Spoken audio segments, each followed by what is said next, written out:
दोस्तों पिछली वीडियो में हमने new tax regime and old tax regime में फाइनेंशियल ईयर 23-24 ऑनवर्ड्स क्या चेंजेस हुए हैं, क्या डिफरेंस है पुराने रिजीम में और न्यू रिजीम में, वो जाने थे। अब इस वीडियो में हम जानेंगे कि अभी क्या है, हमें अपने एम्प्लॉयर को ऑप्शन देना पड़ता है कि हमें न्यू टैक्स रिजीम में जाना है या ओल्ड टैक्स रिजीम में, या फिर हमें खुद से भी ये डिसाइड तो करना ही पड़ेगा कि कौन से टैक्स रिजीम में जाना है।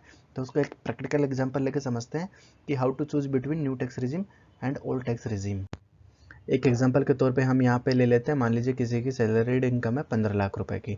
अब 15 लाख रुपए पे नई टैक्स रिजीम में कितना टैक्स बनता है और ओल्ड टैक्स रिजीम में कितना टैक्स बनता है, और ओल्ड टैक्स रिजीम में कितनी एडिशनल आपको डिडक्शन चाहिए जब जाके वो पुराना वाला बेनिफिशियल रहेगा, और उस डिडक्शन लेवल के नीचे नया वाला ही बेनिफिशियल रहेगा।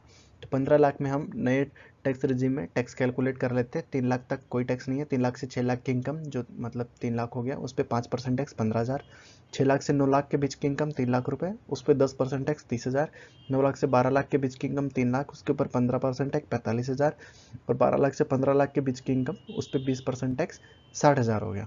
So total tax liability under new tax regime बनती है 1,50,000।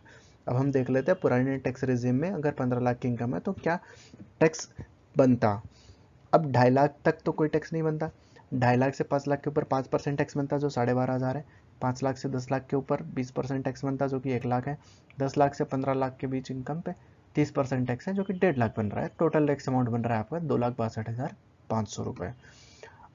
अब नए टैक्स रिजीम में तो 1.5 लाख बन रहा है, ओल्ड टैक्स रिजीम में 2,62,500 बन रहा है। अब दोनों का डिफरेंस है 1,12,500, मतलब 1,12,500 का टैक्स ज़्यादा लग रहा है ओल्ड टैक्स रिजीम में।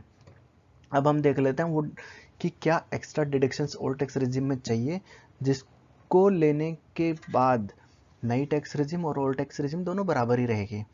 तो वो अमाउंट आता है हमारा 3.75 लाख। अब चाहे तो आप इसको रिवर्स कैलकुलेट करके देख लीजिए, 1,12,500 पे डिवाइडेड बाई 30%, 3,75,000 आ जाएगा।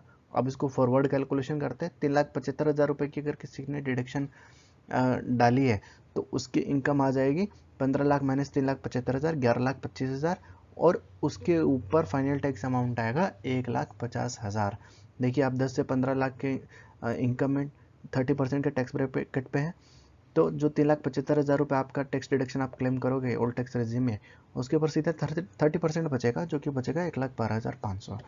सो कंक्लूजन ये है कि अगर आप पुराने टैक्स रेजिम में 3,75,000 रुपये से ज़्यादा का डिडक्शन क्लेम कर पाते हैं तब तो आपको पुराने टैक्स रेजिम में सेविंग है, और 3,75,000 या उससे कम का आपको टैक्स डिडक्शन ले रहे हैं आप, तो आपको नए टैक्स रेजिम में रहने में फ़ायदा है। अब ये डिडक्शन जनरली क्या हो सकती थी, ये हो सकती थी, आल्दो हमने प्रीवियस वीडियो में भी डिसाइड किया है कि कौन कौन सी टैक्स डिडक्शंस अवेलेबल नहीं है नई में, लेकिन पुराने में थी।